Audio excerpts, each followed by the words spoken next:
আমার মায়ার নবী ও হযরতে আবু বকর সিদ্দিক রাদিয়াল্লাহু তাআলা আনহু এক জায়গায় বসা আছেন। হঠাৎ করে একজন ইহুদি এসে আবু বকর সিদ্দিক রাদিয়াল্লাহু তাআলা আনহুকে প্রচন্ড গালি দিতেছেন। এরই ফাঁকে আল্লাহর নবী আবু বকর সিদ্দিক রাদিয়াল্লাহু তাআলা আনহুর দিকে তাকাইয়া মুস্কি মুস্কি হাসতেছেন। আবু বকর সিদ্দিক রাদিয়াল্লাহু তাআলা আনহু ইহুদির গালি সহ্য করতে না পেরে তিনিও পাল্টা জবাব দিতেছেন। হঠাৎ করে আল্লাহর নবী ওখান থেকে মনটা খারাপ করে উঠে চলে যাইতেছেন। আবু বকর সিদ্দিক রাদিয়াল্লাহু তাআলা আনহু আল্লাহর নবীকে পেছন দিক থেকে ডাক দিয়া বলেন, পয়গম্বর, এতক্ষণ পর্যন্ত ইহুদি আমাকে গালি দিতেছে, তখন আপনি হাসতেছিলেন, আর আমি যখন গালির জবাব দিতেছিলাম তখন আপনি মনটা খারাপ করে কেন উঠে যাইতেছেন? পয়গম্বর, আমি জানতে চাই। আমার মায়ার নবী আবু বকর সিদ্দিক রাদিয়াল্লাহু তাআলা আনহুকে ডাক দিয়া বলেন, রে আবু বকর, আমি যা জানি আপনি তা জানেন না।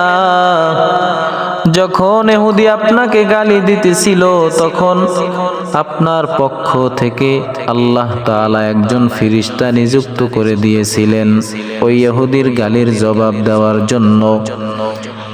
তখন আমি খুশি মনে মুস্কি মুস্কি হাসতেছিলাম যে আবু বকর, আপনার পক্ষ থেকে ফেরেশতা ইহুদির গালির জবাব দিতেছেন। যখন আপনি আইন নিজের হাতে তুলে নিয়েছেন, অর্থাৎ আপনি যখন ইহুদির গালির জবাব শুরু করলেন, তখন আর ওই রহমতের ফেরেশতা এখানে নাই, চলে গেছে। এই জন্য আমি মনটা খারাপ করে এখান থেকে উঠে যাইতেছিলাম।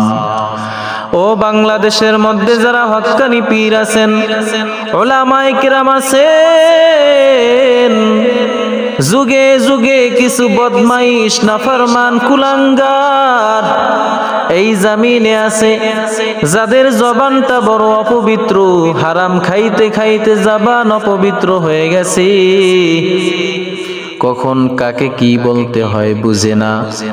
আল্লাহওয়ালাদের বিরুদ্ধে বিষোদ্গার করে, অপবাদ দেয়, মিথ্যা তোহমত দেয়।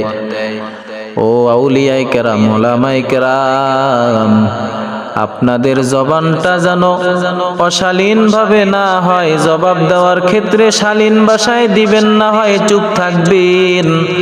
কারণ বেঈমান নাফরমানেরা যতই যা বলবে না কেন, আপনার আমার কিছুই বলা লাগবে না। আপনার আমার পক্ষ থেকে আল্লাহ তাআলা ফেরেশতা নিযুক্ত করে দিবেন ওদেরকে জবাব দেওয়ার জন্য। আমার আল্লাহ পাক এই জবান দান করেছেন। আল্লাহ যদি ইচ্ছা করেন তাদের জবানটা বন্ধ করে দিতে পারেন। ও বেঈমানের দল, তোমরা কি জানো না? তোমরা কি বুঝো না? তোমরা কি পিছনের ইতিহাস ভুলে গিয়েছো?